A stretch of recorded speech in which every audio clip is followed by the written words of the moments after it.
আসসালামু আলাইকুম ওয়া রাহমাতুল্লাহি ওয়া বারাকাতুহু।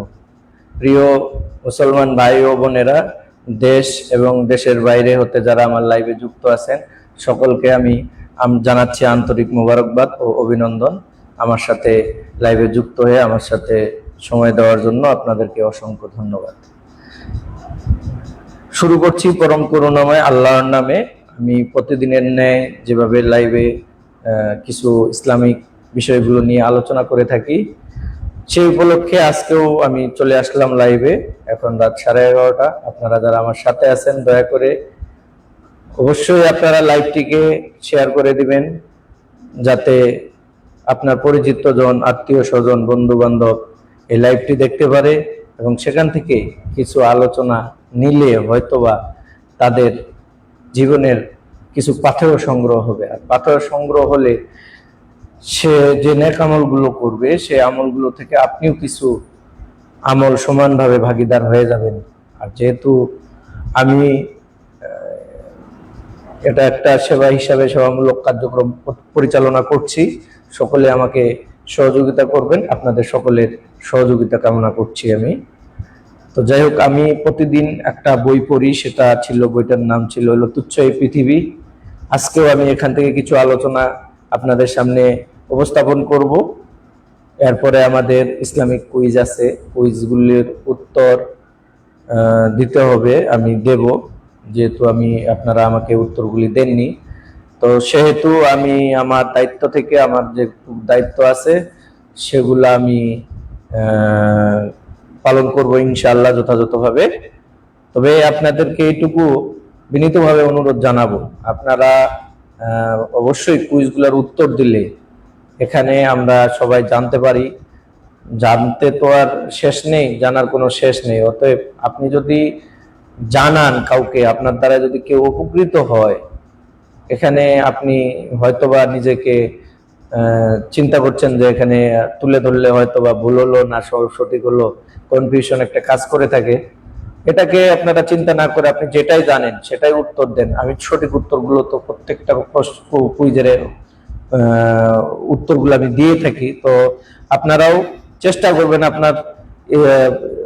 আপনার কাছ থেকে আপনি যদি উত্তরগুলো সঠিকভাবে না দিতে পারেন, আপনি লিখেন, আপনি সৎ সাহসটা দেখেন যে আমি সঠিকভাবে উত্তরগুলো দেওয়ার চেষ্টা করেছি। হওয়া না হওয়া এটা বিষয় না, বড় বিষয় হলো যে আপনি পারেন কিনা, লিখতে পারেন কিনা, আপনার যে সৎ সাহস আছে কিনা, সেটাই হলো বড় বিষয়। যাই হোক, কথা না বাড়িয়ে প্রতিদিনের ন্যায় আমি শুরু করছি আমার আলোচনা। আজকে আমি পড়া শুরু করব। প্রথমেই আখরাত কি, আখরাতকে নিয়ে আমাদেরকে প্রাধান্য দিতে হবে, এর উপরে কিছু আলোচনা। দুনিয়ার চেয়ে আমাদেরকে আখিরাতকেই বেশি প্রাধান্য দিতে হবে। দুনিয়ার উপরে যে আমরা প্রাধান্যতাটা দিয়ে থাকি সেটা মূলত দুনিয়াদারির জন্যই করি, কিন্তু আল্লাহ পাক আমাদেরকে দুনিয়াতে পাঠাইছেন মূলত দুনিয়াদারি শুধু না, আল্লাহর ইবাদত করার জন্য আমাদেরকে দুনিয়াতে পাঠানো হয়েছে। তো দুনিয়াতে যখন আসছি অবশ্যই আমাদেরকে আখিরাতের চিন্তাটা করতে হবে, যেহেতু দুনিয়াটা সামান্য সময় আমার জন্য, আর আখিরাতটা জনম জনম আল্লাহ যতদিন হয়তো রাখবেন, জানি না কত বছর থাকবো, আমরা কিভাবে থাকবো, এটা ভাবতেই অবাক লাগে। তো সেহেতু আমরা যেহেতু দুনিয়াতে একটা সময়, কেউ 50 বছর, 60 বছর, 70 বছর নিয়ে আমরা চিন্তা করছি যে হয়তো এই কয়েকদিন বাঁচবো, কিন্তু আখিরাতের বিষয়টাকে যদি আপনি গুরুত্ব না দেন, আপনার এই বাঁচার কোনো দাম নেই। এই দামটা তখনই হবে যখন আপনি আপনার আখিরাতকে গুরুত্ব দিবেন। তো দেখি আমরা কিভাবে আখিরাতকে নিয়ে গুরুত্ব দিতে পারি, সে বিষয়টা নিয়ে একটু আলোচনা করি। দুনিয়াতে আমরা যে কাজগুলাই করব, যেগুলা ইসলামে আদেশ করা হয়েছে যে কাজগুলো করার জন্য, সে কাজগুলো আমরা ঠিক সেভাবেই করব। এর বাইরে ভেতরে যদি আমি না করি, তাহলে আমরা দুনিয়াও পাবো এবং আখিরাতকেও পাবো। যদি আমি শুধু দুনিয়ার পিছনে ঘুরি, দুনিয়ার পিছনে ঘুরলে কি, আমার একটাই কর্ম যেটার জন্য আমরা করে থাকি সেটা হলো পেটের জন্য আমরা যা করছি সেটা হালাল হারাম কোনোটাই ভাবছি না, কোনোটা চিন্তাও করছি না যে আসলে কতটুকু হালাল অর্জন করলাম, কতটুকু হারাম অর্জন করলাম। আমার জীবন থেকে 24টা ঘন্টা অতিবাহিত হয়ে গেল, আমার 24 ঘন্টার ভিতরে কতটুকু আমল ছিল, এটা নিয়ে একবারও কেউ ভাবি না। যদি আমরা ভাবি তাহলে আমাদের নিজেদের সঠিক পথে আনতে, খুব সহসাই আমরা নিজেদেরকে সঠিক পথে আনতে হবে। কাউকে এসব বিষয় নিয়ে কথা বলতে হবে না। যদি আপনি আপনার মন থেকে নিজেকে একটু ভাবেন যে আমি 24 ঘন্টা কি করলাম, 5টা মিনিট নিয়ে আপনি দুটা চোখ বন্ধ করে যদি ভাবেন যে আজকের 24 ঘন্টা আমার কেমন গেল, কতটুকু আমল ছিল, কতটুকু নেক আমল, কতটুকু বদ আমল, আপনার বদ আমল গুলো কি সেটা নিয়ে ভাববেন, নেক আমল কি করলাম এটাকে কিভাবে বাড়ানো যায় সেটা নিয়ে ভাববেন। দেখবেন বদ আমল গুলো আস্তে আস্তে আপনার কাছ থেকে দূরীভূত হয়ে যাবে। আপনি ভালোর দিকে যখন অগ্রসর হবেন তখন আপনার মনটা প্রফুল্ল থাকবে। প্রত্যেকটা কাজের ভিতরে যদি আপনি আল্লাহর নাম নিয়ে শুরু করতে পারেন, আপনার কাজগুলো সহজ হয়ে যাবে। যত কঠিনতম কাজ হোক না কেন, সেটাকে আপনার আল্লাহ পাক তিনি তার কুদরতির দ্বারায় কাজগুলোকে সহজ করে দিবেন। আমরা সবাই বুঝি এবং সবাই জানি, কিন্তু আসলে মানার চেষ্টা করি না। আসেন না ভাই, আসেন না বোন, আপনি আপনার চিন্তাগুলাকে পজিটিভলি করেন। কিভাবে করবেন? যা শুরু করবেন, আপনি প্রথম যে কাজটা শুরু করবেন, পাক পবিত্রতা অর্জন করলে আল্লাহর নামটা নিয়ে শুরু করেন। যে কাজটাই হোক আপনি বিসমিল্লাহ দিয়ে শুরু করেন। পরম করুণাময় আল্লাহর নামে শুরু করলেন, আপনার জন্য ইবাদত শুরু হয়ে গেল। আপনার আজানের সময় হয়েছে, আজান হয়েছে, নামাজের সময় হয়েছে, নামাজ পড়েছেন। আপনি নামাজের পর আপনি আপনার ইবাদত বন্দী গুলা শুরু করে দেন, করলেন। যতটুকু সময় আপনার ইবাদত করা দরকার ছিল আল্লাহর জমিনে, আল্লাহর কাছে আপনি করলেন। আপনি প্রত্যেকটা কাজে আপনি শুরু করলেন। শুরু করার আগে আপনি প্রত্যেকটা কাজে, যেমন আমরা বিসমিল্লাহ বলি, যদি বিসমিল্লাহ বলি আমার ইবাদত শুরু। যতক্ষণ আমার হাত চলবে তখন তো আমার মুখ দিয়ে কোনো কাজ নেই, মুখে আমার জিকির চলবে, আমার ইবাদত চলতে থাকবে। আমরা এইভাবে যদি চেষ্টা করি প্রতিনিয়ত, তাহলে আমার আখিরাতের আমলগুলো সুন্দরভাবে গুছানো সহজ হবে এবং নিজেকে অনেক ভালো লাগবে যে আমি যে কাজগুলা করছি, আমার কাজের সাথে সাথে আমার ইবাদত বন্দেগীগুলাও হচ্ছে। আমরা জিহ্বাকে সংযত করি, জিহ্বা সংযত করলেই আমাদের অনেক কিছু সংযত হয়ে যাবে। আমার রাগকে নিয়ন্ত্রণ করি, অনেক কিছু সংযত হয়ে যাবে। আমি অহংকারকে মুক্ত করে দেই, দূর করে দেই। আমি সবাইকে মানুষ হিসাবে চিন্তা করি। সবচেয়ে বড় বিষয় হলো, যেহেতু মানুষ, আমরা আশরাফুল মাখলুকাত, সেহেতু আশরাফুল মাখলুকাত হিসাবে আমাকে চিন্তা করতে হবে। সবাই যেহেতু মানুষ, আমি সবাইকে মানুষ হিসাবে গণ্য করব। আমি সবচেয়ে নিকৃষ্ট মানুষ, এটা নিজেকে সবসময় ভাববেন। দেখবেন মন থেকে অহংকার চলে যাবে ইনশাআল্লাহ। আমি চেষ্টা করি, আপনারাও চেষ্টা করবেন, এইটুকুই আপনাদের কাছে আমি কামনা করছি। আল্লাহ বলছে, যখন তুমি দুনিয়াকে প্রাধান্য দিবে তখন তুমি আখিরাতকে ক্ষতিগ্রস্ত করলে। দুনিয়া খুব ক্ষতিগ্রস্ত হবে, হয়তো সাময়িক। আপনি অর্থ লাভ করছেন, অর্থ হাতে আসতেছে, আপনি মনে করতেছেন অনেক কিছু করতেছি, অনেক কিছু পাচ্ছি। আসলে না ভাই, আপনি যেটুকু কামাই করছেন এটা হারামের মধ্যে আছেন। হারামে আরাম নাই, এটা আমরা সবাই জানি। তো আমাদের হারাম দিয়ে যদি আরাম না থাকে, তাহলে আমি আপনার জোরহাত করে বলছি, আপনাকে আমি জোরহাত করে বলছি ভাই, আপনি হালালে থাকেন। আপনার যদি 1 টাকাও রোজগার হয় সেটার উপরে সন্তুষ্ট থাকেন। আপনি মাথায় রাখবেন, আপনার রিজিক অন্য কাউকে বন্টন করা হয়নি। আপনার রিজিকে যা ছিল সেটা আসবেই। অতএব আপনি চেষ্টা করেন হালাল ভাবে রিজিকটা হাতে নেওয়ার জন্য। আপনি ইবাদতটা সঠিকভাবে করেন। ইবাদত বেশি কিছু না, আল্লাহর আইন অনুশাসন মেনে চলাটা খুবই সহজ কাজ, যদি আমরা একটু গুরুত্ব দেই। কিভাবে? ফজরের আজান হয়েছে, আপনি উঠছেন, ওযু করছেন, তাসবিহ তাহলিল করছেন, নামাজ পড়ছেন, আল্লাহর কাছে দোয়া করছেন যে আল্লাহ আমার সারা দিনটা যেন তোমার চাওয়ার উপরে হয়। আল্লাহ সঙ্গে সঙ্গে আপনার দোয়াটাকে কবুল করবেন। কেন করবেন? আমার বান্দা আমার উপরে তাওয়াক্কুল করে ভরসা করলো যে আল্লাহ যেন তোমার মতো হয়, তুমি যেভাবে চাইছো। এখন তুমি কিভাবে চাইছো, যেভাবেই চাক না কেন, আপনি যেভাবেই এটাকে ব্যয় করেন, যদি সৎ পথে ব্যয় করেন, আল্লাহ পাক অবশ্যই আপনারটা ওইভাবেই কবুল করে নিবে। আপনি অসৎ পথে ব্যয় করছেন, কবুল করে নিয়েছে, কিন্তু মাথায় রাখবেন কর্মের ফল আপনাকে পেতে হবে। সেহেতু আমরা সাধারণত হাত দিয়ে কাজ করি, মুখ দিয়ে নয়। মুখের বিষয়টা খুবই সংযত রাখা উচিত। আর সংযত রাখতে গেলে আমাদের জিকির চালু রাখতে হবে। জিকির, ছোট ছোট জিকির।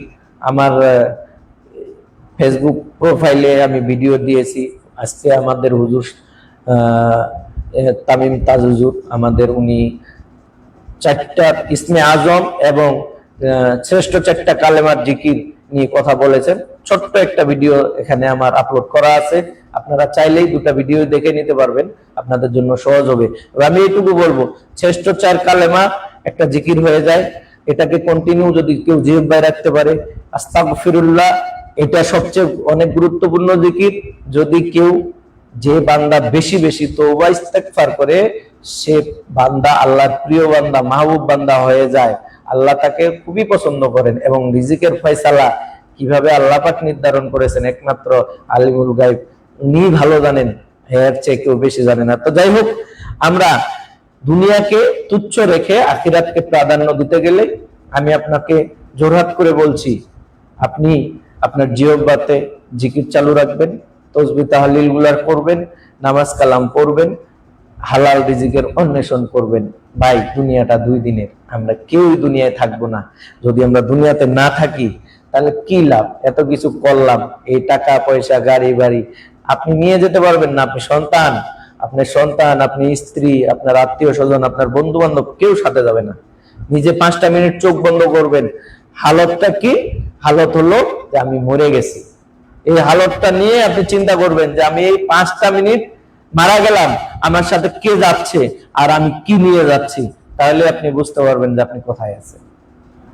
এই হালতটা থেকে আপনাকে বোঝানোর সহজ অর্থ হলো, আপনি সহজভাবে বুঝতে পারবেন যে মোরাকাবায় বসে সে বুঝতে পারে যে আসলেই আমার 24 ঘন্টার আমলে আমি কতটুকু ভালো কাজ করেছিলাম, এই 24 ঘন্টার আমলের ভিতরে আমার কি কি আছে, বদ আমল গুলাকে আমাকে পরিহার করতে গেলে আমাকে কি করণীয়, কোনগুলো আমল আমার কাছে বেশি প্রিয়, সে আমল গুলাকে চালু রাখা। যেমন আমার কাছে সবচেয়ে বেশি প্রিয় আমল তওবার ইস্তেগফার, তওবাটা এটা সবসময় আমি করি, ইস্তেগফারটা আমি সবসময় বেশি করি। তারপরে সাল্লাল্লাহু আলাইহি সাল্লাম বেশি করি, কারণ হুজুর পাক সাল্লাল্লাহু আলাইহি সাল্লামের শাফাত ছাড়া আমরা যেহেতু ওনার উম্মত, আল্লাহর প্রিয় বান্দা, আমরা শেষ নবীর উম্মত হিসাবে গর্বিত, সেহেতু ওনাকে স্মরণ করা আমাদের অনেক দায়িত্ব এবং কর্তব্য। সে দায়িত্ব কর্তব্য থেকে বেশি বেশি করে ইস্তেগফার যেমন পড়বেন, দরুদ শরীফ পড়বেন। দরুদ শরীফ কি? ছোট্ট এই সাল্লাল্লাহু আলাইহি সাল্লাম একটা ছোট্ট দরুদ। এই দরুদটাও আপনি পড়লে এখানে কোন রকম উচ্চারণে ভুল হবে না ইনশাআল্লাহ। এখানে সহজভাবে দরুদটা যত বেশি বেশি আপনি পাঠ করবেন, হুজুর পাক সাল্লাল্লাহু আলাইহি সাল্লাম রওজা শরীফ থেকে দেখেন যে আমার এই উম্মতটা আমার জন্য কন্টিনিউ অনবরত দরুদ পাঠ করে আল্লাহর কাছে বলে যে আল্লাহ, তুমি আমার এই উম্মতটাকে তার চলার রাস্তাটা সহজ করে দাও, সকল প্রকার বিপদ আপদ থেকে হেফাজত করো, তাকে তুমি ভালো নেক আমলিয়াতের জন্য তৈরি করে দাও, যেন সে আমার কাছাকাছি থাকতে পারে। যেহেতু কেউই আমরা হুজুর পাক সাল্লাল্লাহু আলাইহি সাল্লামকে দেখি নাই, সেহেতু তার উপর আমাদের দরুদ পড়াটা জরুরি। জরুরি বলেই আপনি যেভাবে আল্লাহকে স্মরণ করেছেন, আল্লাহর জন্য আমাদের হাবিবের জন্য আমাদেরকে স্মরণ করতে হবে। কারণ হাবিব হুজুর পাক সাল্লাল্লাহু আলাইহি সাল্লামকে আমাদের মেনেই তার যে 24 ঘন্টার আমল, আমি এই বইটাও দিন রাতে 24 ঘন্টার আমলও মাঝে মাঝে আপনাদেরকে পড়ে শোনাবো, আমার কাছে বইটা আছে। তো সেই আমল অনুপাতে আমরা যদি চলার চেষ্টা করি, আমি বলবো আমাদের জন্য জীবন চালানো খুবই সহজ হবে। হয়তোবা সাময়িক দুনিয়াবি জীবনে আমাদের কষ্টকর দিনগুলা হয়তো আপনাকে কাটাতে হবে, সে দিনগুলা থেকে আপনি একটু চিন্তা করেন। আপনি আজকে 2টা বা 4টা সন্তানের বাবা, আপনি 4টা সন্তান জন্ম দিয়েছেন, 4টা সন্তান আপনার মতো হবে না, 4টা সন্তানই আপনার 4 রকম হবে। আপনি চিন্তা করে দেখেন, একটা সন্তানও যদি আপনার নেক আমলিয়াতের না হয়, আপনার জন্য কি হতে পারে। আর সেখান থেকে আপনাকে ফিরতে গেলে আপনি এই সন্তানের জন্যই সম্পদ কামাই করছেন। ভাববেন কোথা থেকে সম্পদ অর্জন করলেন, কিভাবে আয় করলেন, আর কিভাবে ব্যয় করলেন, আর কিভাবে রেখে যাচ্ছেন। এই জন্য আপনাকে আমি বলছি, আপনি আপনার জীবন থেকে প্রত্যেক দিন 5টা মিনিট 24 ঘন্টার জন্য 5 মিনিট সময় নিজেকে নিয়ে মোরাকাবা করে দেখেন যে আপনার আমল কোথায় গিয়ে দাঁড়িয়েছে। আপনার আমলের পাল্লা ভারী, নেক আমলের পাল্লা ভারী না বদ আমলের পাল্লা ভারী। তাহলে যদি আপনি বুঝতে পারেন যে আপনার যে পাল্লাটা ভারী, সেদিক থেকে আপনাকে যদি ভালো হয় আলহামদুলিল্লাহ আরো ভালো করার চেষ্টা করবেন, যদি খারাপ হয় সেখান থেকে বের হয়ে আসার জন্য 2টা রাস্তা আমি আপনাদেরকে দেখাই দিলাম। এক, আপনি সকালবেলা যা উঠলেন আল্লাহর নাম নিয়ে শুরু করবেন, বিসমিল্লাহির রহমানির রহিম, শুরু হয়ে গেল দিন। আপনি যা করবেন সব জায়গায় আপনি বিসমিল্লাহ বলবেন। আপনার জিহ্বা ফ্রি আছে, আপনি তওবার ইস্তেগফার, সেই ইস্তেগফারটা পাঠ করেন। ফাঁকে ফাঁকে আমাদের হুজুর পাক সাল্লাল্লাহু আলাইহি সাল্লামের জন্য দরুদ পাঠ করেন, সাল্লাল্লাহু আলাইহি সাল্লাম, সাল্লাল্লাহু আলাইহি ওয়াসাল্লাম, সাল্লাল্লাহু আলাইহি ওয়াসাল্লাম। বললেও মজা লাগে, যদি মন থেকে বলেন আপনার মুখেরটা গ্রহণ করা হবে না, মনেরটাই আপনার গ্রহণ করা হবে। আপনি মুখ থেকে না বলে অন্ততপক্ষে আপনারা অবশ্যই মন থেকে বলার চেষ্টা করবেন, মনের সাথে মিলাবেন। আপনি 24 ঘন্টা কিভাবে কাটাইছেন সেটার সাথে যদি মিলে যায়, আপনি কামিয়াবি জীবন পেয়ে যাবেন। দুনিয়া এবং আখিরাত আপনার জন্য সহজ হয়ে যাবে ইনশাআল্লাহ। সেখানেই বলা হয়েছে, যদি দুনিয়াকে তুচ্ছ মনে করবে তখন তোমার কাছে আল্লাহর সাহায্য আসবে।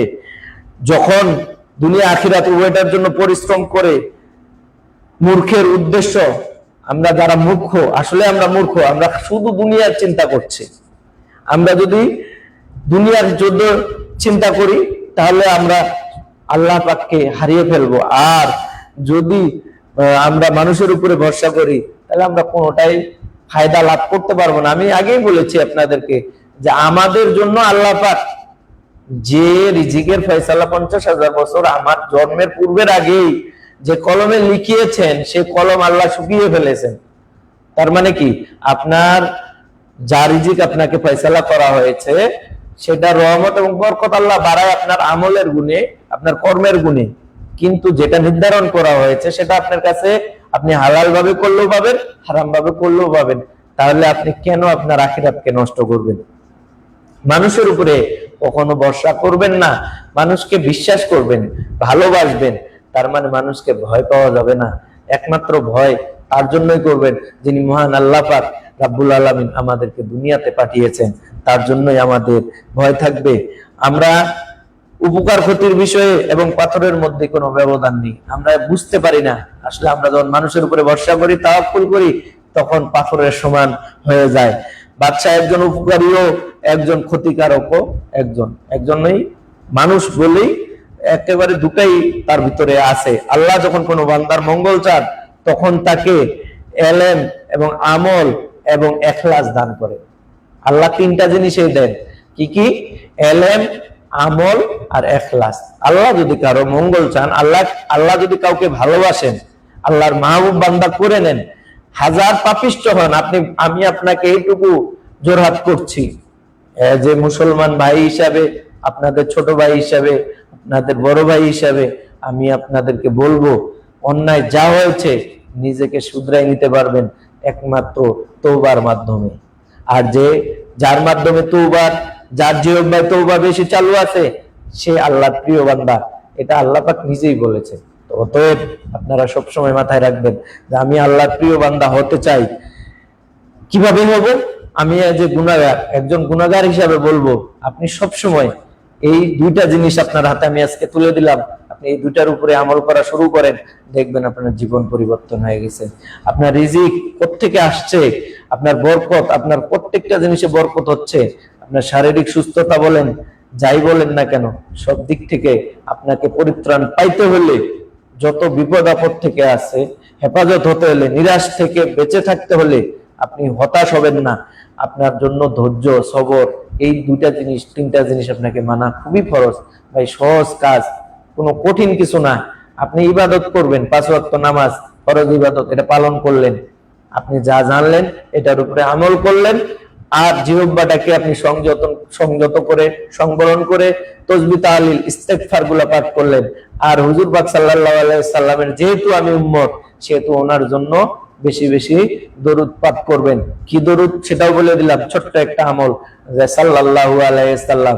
আপনার অন্তর থেকে যখন এই দরুদ গুলা এবং ইস্তেগফার গুলা আসবে, অবশ্যই আপনি হুজুর পাক সাল্লাল্লাহু আলাইহি সাল্লামেরও যেমন প্রিয় উম্মত হবেন, আল্লাহর কাছে হুজুর পাক সাল্লাল্লাহু আলাইহি সাল্লাম বলবেন যে আমার এই প্রিয় উম্মতকে তুমি আমার পাশে রাখার চেষ্টা করো।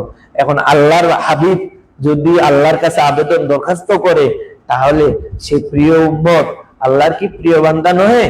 একটু চিন্তা করার বিষয়। যেহেতু আপনি হুজুর পাক সাল্লাল্লাহু আলাইহি সাল্লামকে যেভাবে আপনি দরুদ পড়ছেন, আল্লাহকে আপনি কিন্তু ভয় করছেন, আপনার ভিতরে তওবা, আপনার যে অপরাধ, আপনার যে গুনার জন্য আপনি মাথা নত করলেন, আপনি কার কাছে মাথা নত করছেন? আপনি সিজদা কার কাছে করেছেন? একমাত্র আল্লাহর উদ্দেশ্যে। সেই জন্য আপনি অবশ্যই তাসবিহ তাহলিলের পাশাপাশি ইস্তেগফার, 5 ওয়াক্ত নামাজ, ছোটদের স্নেহ ভালোবাসা, বড়দের সম্মান শ্রদ্ধা, রাগ অহংকার, এগুলাকে মিশিয়ে নিন, মিশে ফেলুন। দয়া করে আপনারা আমার কথাগুলোকে মূল্যায়ন করবেন। আর আল্লাহর জন্য, আমাদের আখিরাতের জন্য যে পাথরে দরকার, আপনারা অবশ্যই এই অবলম্বন গুলো করেন। আমি চাই আপনারা অবশ্যই, আপনাদেরকে আল্লাহ পাক ক্ষমা করুক। আমি আমার মতো অধমের মুখ থেকে যে কথাগুলো বের হয়েছে, সবার জন্য যেন নাজাতের ফয়সালা হয়, আল্লাহ পাক যেন নাজাতের ব্যবস্থা করে দেন, এবং আমাকেও সেই সাথে আপনাদের সাথে যেন কবুল করে নেন। আর কথা না বাড়িয়ে আজকে এই পর্যন্তই। আপনাদের গত পরশুদিনের লাইভে যে কুইজগুলা ছিল, 10টা কুইজ, 10টা কুইজের উত্তর আপনারা দেননি অনেকে। আমি অনেক আশাহত হয়েছি। আমি অনেক আশা করেছিলাম যে আমার প্রিয় মুসলিম ভাই ও বোনেরা আমাকে কিছু উত্তর হলেও আমাকে কমেন্টের মাধ্যমে লিখবেন। আসলে আমরা এমন অলস হয়ে গেছি, আমরা জানতে চাই কিন্তু মানতে চাই না, পড়তেও চাই না। আমি জানতে পটু, মানতে পটু না, পড়তেও পটু না, ভালো লাগে না, মজা নাই। ইবাদতের ভিতরে আপনার মজা নাই কেন, সেটাকে যদি আপনি চিন্তা করেন বুঝতে পারবেন যে আপনার ইমানের অবস্থানটা কোথায় নিয়ে গেছে। সেহেতু আমি আপনাদের জন্যই কুইজের বইটা সংগ্রহ করেছি, যে মুসলমান হিসাবে আমাদের যেটুকু জানা দরকার একটু জানা দরকার, জানতে হবে। আমরা ভালো কিছু করতে পারি নাই, আমাদের দ্বারা ভালো কিছু সম্ভব হয় নাই। ছোট্ট জীবনে কি আর করেছি, আল্লাহ কোন নাজাতের জন্য কোনটা খুঁজবেন, কোনটা দিয়ে আমরা দাঁড়াবো আল্লাহর সামনে, বলা মুশকিল এবং বলা খুবই দুষ্কর। অতএব আমি আপনাদেরকে আবারও বিনীতভাবে অনুরোধ করব যে আপনারা অবশ্যই আমার কুইজগুলা উত্তর যেটাই মনে হয় আপনি দিবেন। আপনি দিতে তো না নাই, আপনি দিলে আমি উৎসাহ পাবো আপনাদেরকে উৎসাহ দেওয়ার জন্য। আপনি যদি আমাকে উৎসাহিত না করেন, আমি আপনাদের কাছে কুইজগুলা নিয়ে হাজির হতে পারবো না। আর এই কুইজগুলাও আমি যখন আপনাদেরকে বলবো তখন সবারই জানা প্রয়োজন, সেহেতু আমি আপনাদের কাছে কুইজের উত্তরগুলো আমি তো দেই, আমি এমন না যে দিচ্ছি না। আপনি যদি জানেন, আপনার কাছে তো জানতে ক্ষতি নাই, আপনিও জানবেন, জানলেন আপনার পরিবার জানবে, আপনার পরিচিত জন জানবে, আপনার আত্মীয় স্বজন জানবে। জানলে কি ক্ষতি আছে? কোনো ক্ষতি নাই। তারা যদি একটা আমল করে, সে আমলটাও আপনার জন্য নাজাতের জন্য যথেষ্ট হয়ে যেতে পারে ইনশাআল্লাহ। মাথায় রাখবেন যে আপনার বিষয়গুলা যদি আপনি না বুঝেন, ভাই আমরা ধরে খাওয়াই দিতে পারবো, কিন্তু আপনার গলা থেকে নামাই দিতে পারবো না, কেউই পারবে না। সবাই অন্য যেভাবেই পারি আপনাদেরকে আমরা বলছি, আমিও বলছি, আমার মতো অদম বলছে। বলাটার কারণ উদ্দেশ্য একটাই, যেন আমরা জানতে পারি, একজনকে দিয়ে আরেকটা কথা আলোচনা আমরা যেন ছড়াইয়ে দিতে পারি সারা পৃথিবীতে। আমরা মুসলমান হিসাবে দাবি করি, কিন্তু আমাদের ইমানের যে দুর্বলতা, আপনি নিজেকে চিন্তা করেন, আমি আমাকে নিয়ে চিন্তা করি, আপনি আপনাকে নিয়ে চিন্তা করেন যে আমার ইমানের অবস্থাটা কোথায়। সামান্য একটা বিষয়, আমরা 24 ঘন্টার ভিতরে 8 ঘন্টা 10 ঘন্টা 12 ঘন্টা একজন মালিকের চাকরি করি, সেটার দিকে তাকাইলে আমরা বুঝতে পারি সে যে হিসাবটা দেয়, যে হুকুমটা দেয়, পাই টু পাই কিন্তু আমরা করছি। তো সেহেতু আমার নিজের জন্য কি করছে, আমি যে মালিক আমাকে দুনিয়াতে পাঠাইলো, ওনার জন্য কিছুই করতে হবে না? সেহেতু ভাই যত কষ্টই হোক না কেন, অবশ্যই আপনি বিষয়গুলাকে অতীব গুরুত্ব সহকারে নেবেন। আবারও বলছি, গত পরশুদিনের যে লাইভের আমার কুইজ ছিল, সে কুইজের উত্তরগুলো দিব। দেওয়ার আগে আমি আবারও আপনাদেরকে বিনীতভাবে অনুরোধ করব, আপনারা অবশ্যই আমার লাইভটি শেয়ার করে দিবেন, কুইজগুলো যেন সবাই জানতে পারে, এবং চেষ্টা করবেন সবাই উত্তর দেওয়ার জন্য। উত্তর দিলে আমি উৎসাহ পাবো, এবং প্রতিদিন আমি আপনাদের সামনে এই লাইভটা নিয়ে হাজির হতে পারবো। শুরু করছি। প্রথম কুইজ ছিল, আয়াতুল কুরসি কোন সূরার কত নাম্বার আয়াত? আয়াতুল কুরসির কোন সূরার কত নাম্বার আয়াত? সূরা বাকারার 255 নাম্বার আয়াত। সূরা বাকারার 255 নাম্বার আয়াত। তারপরে দ্বিতীয় কুইজ ছিল কোরআনের কোন সূরায় বিসমিল্লাহ দুবার আছে। দ্বিতীয় কুইজ ছিল কোন সূরায় বিসমিল্লাহ দুবার আছে। সূরা নামল। সূরা নামল। আন নাজদাইন দ্বারা কি উদ্দেশ্য? তৃতীয় কোশ্চেন ছিল, কুইজ ছিল আন নাজদাইন দ্বারা কি উদ্দেশ্য? উদ্দেশ্য হলো ভালো পথ। চতুর্থ নাম্বার কুইজ ছিল কাবা অভ্যন্তরে কোন আয়াত নাজিল হয়। কাবা অভ্যন্তরে কোন আয়াত নাজিল হয়? সূরা নিসার আয়াত নাম্বার 58। সূরা নিসার আয়াত নাম্বার 58। আল্লাহ ঘুমকে কি বলেছেন? আল্লাহ ঘুমকে কি বলেছেন? ক্লান্তি দূরকারী। আল্লাহ ঘুমকে বলেছেন ক্লান্তি দূরকারী। কোরআনে দিনকে কি বলে অবহিত করা হয়েছে? কোরআনে দিনকে কি বলে অবহিত করা হয়েছে? আমি আলোচনা করছিলাম যে জীবিকার অন্বেষণের সময় দিনকে বলা হয়েছে, অবহিত করা হয়েছে। আল কোরআনে মোট রুকু কতটি? আল কোরআনে মোট রুকু কতটি? 540টি।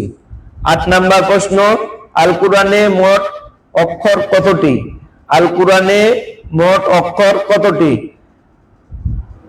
3,23,671টি অথবা 3,49,370টি। এখানে মতভেদ আছে। আল কোরআনে মোট ওয়াকফ বা বিরতি চিহ্ন কতটি? 9 নাম্বার প্রশ্ন, আল কোরআনে মোট ওয়াকফ বিরতি চিহ্ন কতটি? 5,058টি। 10 নাম্বার কুইজ ছিল আল কোরআনে আল্লাহ শব্দটি মোট কত জায়গায় আছে? আমার শেষ প্রশ্ন বা কুইজ ছিল আল কোরআনে আল্লাহ শব্দটি মোট কত জায়গায় আছে? 2,584 জায়গায় আল্লাহ শব্দটি আছে। প্রিয় দিনী ভাই ও বোনেরা, আগামী দিনের জন্য আমি আপনাদের কাছে কুইজ রাখবো। আপনারা অবশ্যই আমার কুইজগুলি মনোযোগ সহকারে নেবেন এবং কমেন্টের মাধ্যমে উত্তর জানিয়ে দিবেন।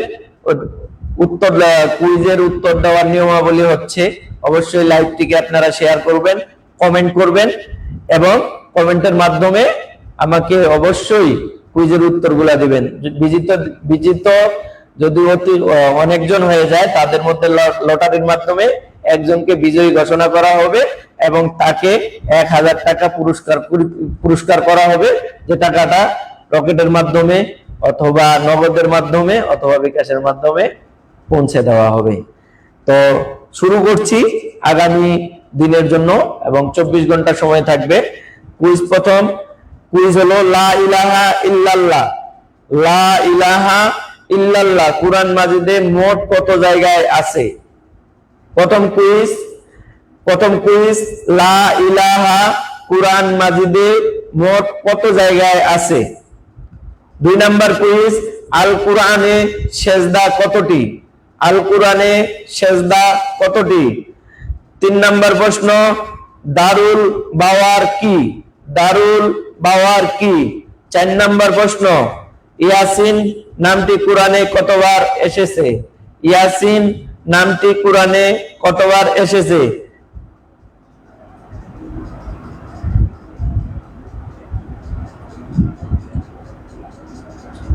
5 নাম্বার প্রশ্ন, জিবাল বা পাহাড় শব্দটি কোরআনে কতবার উল্লেখিত হয়েছে? জিবাল বা পাহাড় শব্দটি কোরআনে কতবার উল্লেখিত হয়েছে?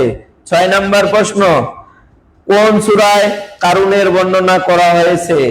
কোন সূরায় কারুনের বর্ণনা করা হয়েছে? 7 নাম্বার প্রশ্ন, ইনসান শব্দটি কোরআনে কতবার উল্লেখিত হয়েছে? ইনসান শব্দটি কোরআনে কতবার উল্লেখিত হয়েছে? 8 নাম্বার প্রশ্ন, কোরআনে নুজুম তারকা সমূহ শব্দটি কতবার এসেছে? কোরআনে নুজুম তারকা সমূহ শব্দটি কতবার এসেছে? 9 নাম্বার প্রশ্ন, আল আইন চক্ষু শব্দটি কোরআনে কতবার এসেছে? আল আইন চক্ষু শব্দটি কোরআনে কতবার এসেছে? 10 নাম্বার প্রশ্ন, কোন সূরায় নবী এর স্ত্রীগণকে উম্মাহাতুল মুমিনিন বা বিশ্বাসীগণের মা বলে ঘোষণা দেওয়া হয়েছে। শেষ প্রশ্ন, কোন সূরায় নবী সাল্লাল্লাহু আলাইহি সাল্লামের নবীদের স্ত্রীগণকে উম্মাহাতুল মুমিনিন বা বিশ্বাসীগণের মা বলে ঘোষণা দেওয়া হয়েছে? আশা করছি প্রিয় ভাই ও বোনেরা, আমার কুইজগুলো আপনার কাছে পৌঁছে গেছে। আপনারা অবশ্যই উত্তরগুলো, আবারও বলছি, আপনারা উত্তরগুলো দিবেন এবং আপনারা আমাকে উৎসাহ করলে, আমি উৎসাহ পেলে প্রতিদিনই আমি লাইভে আসতে পারবো ইনশাআল্লাহ। তবে আমার লাইভটা একটু দেরিতে শুরু করতে হয়, যেহেতু আমি একটা সেক্টরে জব করি, সেক্ষেত্রে আমি লাইভটা অনেক দেরি করেই শুরু করি। এবং আমি চাইবো আপনারা একজন দ্বীনী ভাই বোন হিসাবে আমার লাইভটাকে আপনারা শেয়ার করবেন, সবার মাধ্যমে ছড়িয়ে দেওয়ার চেষ্টা করবেন। আমার যারা পরিচিত আছেন, আমি আপনাদের কাছে বিনীতভাবে অনুরোধ জানাবো, অবশ্যই লাইভটিকে লাইক, কমেন্ট এবং শেয়ারের মাধ্যমে সবার কাছে পৌঁছে দেওয়ারটুকু আপনাদের কাছে আমি আকুল আবেদন রাখছি। আপনারা অবশ্যই প্রত্যেক দিন আমার সাথে আসবেন, আমি কিছু না কিছু দিনী খেদমত আপনাদেরকেও করার চেষ্টা করব ইনশাআল্লাহ। আজকে এই পর্যন্তই শেষ করছি। আল্লাহ হাফেজ। আসসালামু আলাইকুম ওয়া রাহমাতুল্লাহি ওয়া বারাকাতুহু।